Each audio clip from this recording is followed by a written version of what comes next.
Hi class, it is student. Now questions number 10 हाम्रो questions number 9 सम्म complete भइसकेको छ। अब म questions number 10 गर्न गइरहेको छु। Find the mean by constructing a frequency table of class interval 10. class interval कति हुनु पर्यो? 10 हुनु पर्यो। class interval कति त 10 हुनु पर्यो from the given data। यो दिएको डाटाबाट हाम्रो class interval कति हुनु पर्यो त 10, यानी कि ग्यापिङ कतिको त 10 को ग्यापिङ हुनु पर्यो। सो अब म चाहिँ यहाँ लेख्न गइरहेको छु। अब यता म के लेख्छु 9 10 को ए सोलुसन है, 10 को ए सोलुसन। म यहाँ लेख्छु class interval CLASS class INTERVAL class interval भनेको हाम्रो x जनाइदिए मैले। अनि त्यसपछि तपाईहरु क्वेशन चाहिँ आफै सार्नु होला है। त्यसपछि यहाँ मिड भ्यालु भनेको m। त्यसपछि हाम्रो हुन्छ अब number of frequency FREQUENCY frequency भनेको f र अर्को हाम्रो चाहिँ के हुन्छ त FM। अब यहाँ क्लास इन्टरभल हामीले जनाउनु पर्ने हुन्छ।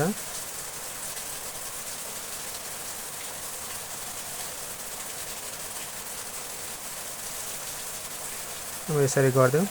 अब क्लास इन्टरभल हाम्रो यहाँ कतिको भनेको छ त 10 को भनेको छ त हामी 0 देखि राखौं। 0 देखि 10, 10 देखि 20। हामीले यहाँ के गर्नुपर्ने हुन्छ भन्दाखेरि मिनिमम भ्यालु को छ त हाम्रो मिनिमम भ्यालु हामीले हेर्नु पर्ने हुन्छ। मिनिमम भ्यालु को छ त हाम्रो यसमा 7। 7 भनेको कसको बीचमा पर्यो त 0 र 10 को बीचमा आयो। त्यही भएर हामीले 0 देखि राख्नु पर्ने, 0 देखि 10। र हाम्रो लार्जेस्ट भ्यालु कति छ त्यो हामीले ध्यान दिनु पर्ने हुन्छ है। लार्जेस्ट भ्यालु हाम्रो कति छ, जस्तै हाम्रो 59 सम्म छ। 59 भनेको हाम्रो 60 सम्म लेख्नु पर्यो। त्यसपछि 20 देखि 30, 30 देखि 40, 40 देखि 50, 50 देखि 60 है। 50 देखि हाम्रो चाहिँ के भयो त 60 भयो। 50 देखि हाम्रो के भयो त 60 भयो। अब यसको मिड भ्यालु हामीलाई थाहै छ। 0 देखि 10 को मिड भ्यालु कति हुन्छ त हाम्रो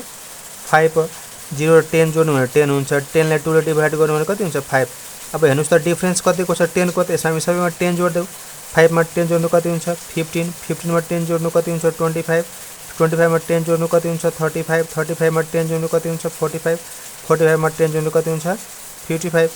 अब हामीले मेन फ्रिक्वेन्सी हामीले जस्तै 0 र 10 को बीचमा, 0 र 10 को बीचमा कतिवटा छ त, कतिवटा नम्बर छ 0 र 10 को बीचमा हामीले त्यो चाहिँ निकाल्नु पर्ने हुन्छ ल। जस्तै एउटा यो 7 भयो 1 1 1 2 2 2 2 3 है, 3 भयो। अनि फ्रिक्वेन्सी 3 भयो। त्यसपछि 10 र 20 को बीचमा, 10 र 20 को बीचमा कति छ त 10 र 20 को बीचमा, 10 र 20 को बीचमा हामीले निकाल्नु पर्ने हुन्छ। 10 र 20 को बीचमा 1 2 2 2 3 3 4 4। अझै हाम्रो छ भने हेर्नुस्, जस्तै यहाँ हेर्दै ल 10 र कति को बीचमा त 10 र हाम्रो 20 को बीचमा, 10 र 20 को बीचमा हाम्रो हेरौ यहाँ छ एउटा 1 19 पर्ने छ है। 19 1 1 1 1 2 3 3 3 4 4 5 हाम्रो कति भयो त यो 5। त्यसपछि 20 र 30 को बीचमा है, 20 र 30 को बीचमा के हुन्छ त 20 र 30 को बीचमा, 20 र 30 को बीचमा, 20 र 30 को बीचमा यो 29 1 22 2 2 पनि भयो हाम्रो 2 2 2 2 3 3 4 4 4 4 4 4 5 हाम्रो 5। त्यसपछि 30 र 40 को बीचमा, 30 र 40 को बीचमा है, 30 र 40 को बीचमा, 30 र 40 को बीचमा 1 2 3 3 3 3 3 3 3 3 3 3 3 3 4 4 5 5 1 6 हाम्रो कति भयो त 6 भयो। त्यस्तै अब 40 र 50 को बीचमा है, 40 र 50 को बीचमा, 40 र 50 को बीचमा कति हुन्छ त 40 40 40 र 50 को बीचमा है, 40 र 51 1 1 1 2 2 2 3 3 3 3 3 3 3 3 3 3 4 है 4 भयो 4 त्यस्तै अब 50 र 60 को बीचमा है 50 र 60 को बीचमा 50 र 60 को बीचमा कति हुन्छ त 50 र 60 को बीचमा 1 1 1 है 50 र 60 को बीचमा हाम्रो यो भयो 59 1 अरु छ हेरौ त ल अरु यहाँ 51 2 है 2 भयो अब हामीले के गर्छौं मल्टिप्लाई गर्दियौ अब मल्टिप्लाई 5 3 जा 15 है यसलाई 15 5 75 र 25 ले 5 ले मल्टिप्लाई 125 त्यस्तै 35 लाई 6 ले गर्नु भने कति हुन्छ 210 त्यस्तै 45 लाई 4 ले गर्नु भयो भने 45 लाई 4 ले गर्नु भने कति हुन्छ हाम्रो 180 त्यस्तै 55 लाई 2 ले गर्नु भने 110 अब हामीले यहाँ n गर्दियौ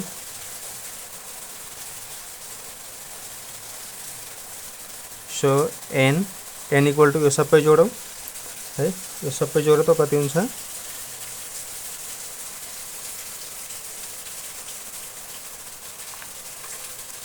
5 3 8 8 प्लस 5 प्लस 6 4 10 2 12 25 हाम्रो यो कति भयो त यो 25 यसलाई जोडौ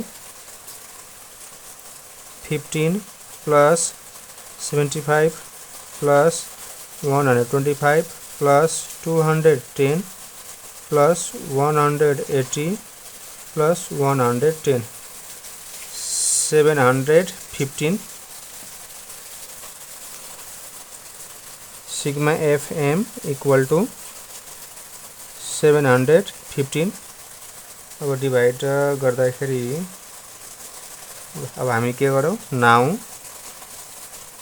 mean equal to हाम्रो फर्मुला के छ त sigma fm by n equal to sigma fm कति आछ त हाम्रो 715 डिवाइड बाइ n कति छ त 25 डिवाइड गर्दाखेरि हाम्रो कति हुन्छ त 28.6 आन्सर सिमिलरली क्वेशन्स नम्बर अब हाम्रो 10 को ए भयो 10 को बी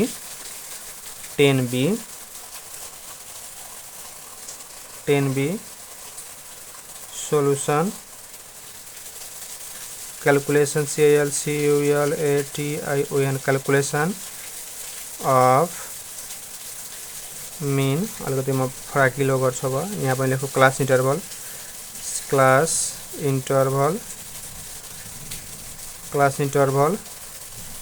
हैन क्लास इन्टरभल त्यसपछि लेख्दा मिड भ्यालु भनेको m त्यसपछि फ्रिक्वेन्सी FREQUENCY फ्रिक्वेन्सी भनेको f मिड भ्यालु भनेको m यो भनेको हाम्रो x र हाम्रो चाहिँ के त fm है fm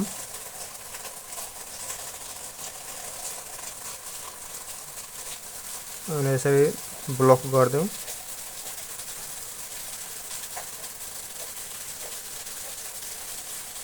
ल अब हाम्रो क्लास इन्टरभल चाहिँ कति हुन्छ त 10 को भनेको छ क्लास इन्टरभल यसको पनि के त हाम्रो क्लास 10 को भनेको छ यहाँ लेख्नु 0 देखि 10 10 देखि 20 20 देखि 30 30 देखि 40 मैले सुरुमै भनिसके यहाँ सबैभन्दा स्मलेस्ट भ्यालु हेर्नुस् लार्जेस्ट भ्यालु सबैभन्दा सानो त 5 छ 5 भनेको छ त 0 10 को बीचमा आयो लार्जेस्ट भ्यालु कति छ त हाम्रो लार्जेस्ट भ्यालु हाम्रो हेरौ कतिसम्म छ त लार्जेस्ट भ्यालु हाम्रो यहाँ 75 पनि दिएको छ भनेपछि 80 सम्म राखौं 40 देखि हाम्रो 50 50 देखि हाम्रो 60 60 देखि हाम्रो 70 70 देखि हाम्रो 80 है अब त्यसपछि मिड भ्यालु यसको निकाल्दा कति हुन्छ त 5 अब यो 10 को डिफरेन्स हो हैन 10 को डिफरेन्स भनेपछि सबैमा 10 जोडौ 15 25 35 45 55 65 75 सम्म 10 जोड्ने अब फ्रिक्वेन्सी हाम्रो 0 र 10 को हैन 0 र 10 को बीचमा कतिवटा छ त 0 र 10 को बीचमा हामी यसरी निकालौं 1 1 1 1 1 1 2 त्यसपछि 10 र 20 को बीचमा 10 र 20 को बीचमा 10 र 20 को बीचमा हेरौं कतिवटा छ त 10 र 20 को बीचमा 10 र 20 को बीचमा एउटा यो भयो दुईटा छ त्यसपछि 20 र 30 को बीचमा 20 र 30 को बीचमा 20 र 30 एउटा 1 2 यो 2 2 2 2 2 2 2 2 2 2 2 2 2 2 2 खोइ त 20 र 30 को बीचमा दुईजना मात्र छ र एकचोटी फेरि हेरौँ त तीनटा है यहाँ छ एउटा यो पनि भयो 1 2 अनि 3 त्यसपछि 30 र 40 को बीचमा 30 र 40 को बीचमा 30 र 40 को बीचमा हाम्रो 30 र 40 को चाहिँ यसरी हेरौँ यसमा भएन यसमा छैन यसमा पनि छैन यसमा पनि छैन 30 र 40 को बीचमा 30 र 40 को बीचमा हाम्रो दुईटा भयो 2 3 3 3 4 4 4 अनि यो 4 है 4 4 अर्को चाहिँ हाम्रो कहाँ छ त है यहाँ छ एउटा 5 5 त्यसपछि 40 र 50 को बीचमा 40 र 50 को बीचमा 1 2 2 2 2 2 2 2 2 2 2 2 3 है हाम्रो यो 3 भयो 3 40 र 50 को बीचमा 3 3 3 3 3 3 अझै एउटा हाम्रो यहाँ छ 4 4 त्यसपछि हाम्रो 50 र 60 को बीचमा 50 र 60 को बीचमा 50 र 60 को बीचमा 50 र 60 को बीचमा 50 र 60 को बीचमा एउटा हाम्रो 1 1 1 1 2 2 2 3 3 3 4 4 यहाँ हाम्रो यो 5 5 5 5 1 6 है 6 त्यसपछि हाम्रो 60 र 70 को बीचमा 60 र 70 को बीचमा 60 र 70 को बीचमा 60 र 70 को बीचमा 60 र 70 को चाहिँ 1 1 1 1 1 2 3 हाम्रो कति र 60 र 70 को हैन 60 र 70 है 60 र 70 है 1 1 1 1 1 1 1 1 1 1 1 1 1 1 2 3 है हाम्रो के त 60 र 70 को बीचमा 60 र 70 को बीचमा हाम्रो 60 र 70 को यो पनि पर्यो 69 पनि पर्यो 65 63 हैन 60 र 73 3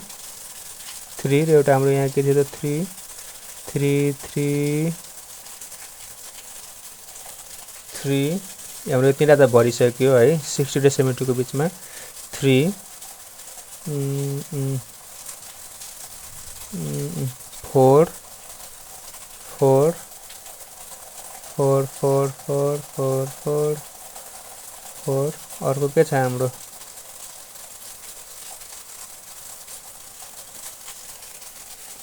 4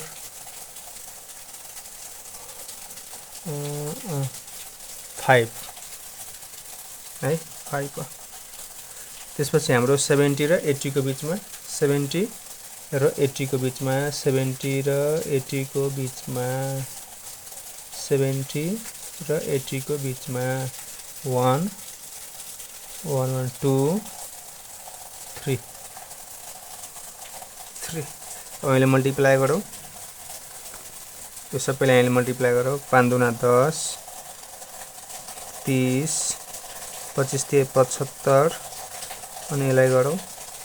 35 लाई 5 ले गऱ्यो भने कति हुन्छ 175 5 तिया 50 25 5 तिया 75 भयो। त्यसपछि हाम्रो 45 लाई 4 ले गऱ्यो भने 180 त्यसपछि 55 लाई 6 ले गऱ्यो भने हाम्रो 330 त्यसपछि 65 ले 5 5 जा 25 र 5 6 30 32 त्यसपछि हामीले गरौँ 5 तिया 15 70 21 22 225 हामी यहाँ लेख्दैौ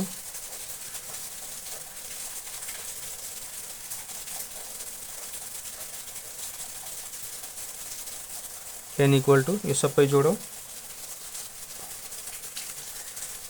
2 2 4 4 3 7 7 5 12 12 4 16 2 2 4 4 3 7 7 16 16 6 5 11 12 13 14 14 30 30 र यो सबै जोडौं सबै जोड्दाखेरि हाम्रो 10 plus 30 plus 75 plus 175 plus 180 plus 330 plus 325 plus 225 1350 sigma fm equal to 1350 now mean equal to formula हाम्रो के छ sigma fm by n sigma fm को छ त 1350 by n को छ त 30 डिवाइड गरौँ divide 30 45 answer. So class 8 students हाम्रो एक्सरसाइज 20.3 एक्सरसाइज हाम्रो कम्प्लिट भइसक्यो। त्यसपछि म अब एक्सरसाइज नम्बर 20.4 म अर्को भिडियोमा लिएर आउँछु। सो तपाईं यो भिडियो राख्नु भएको छ प्लिज भिडियोलाई धेरैभन्दा धेरै शेयर गर्नु होला र च्यानललाई सब्स्क्राइब गर्न नबिर्सनु होला। Okay, thank you.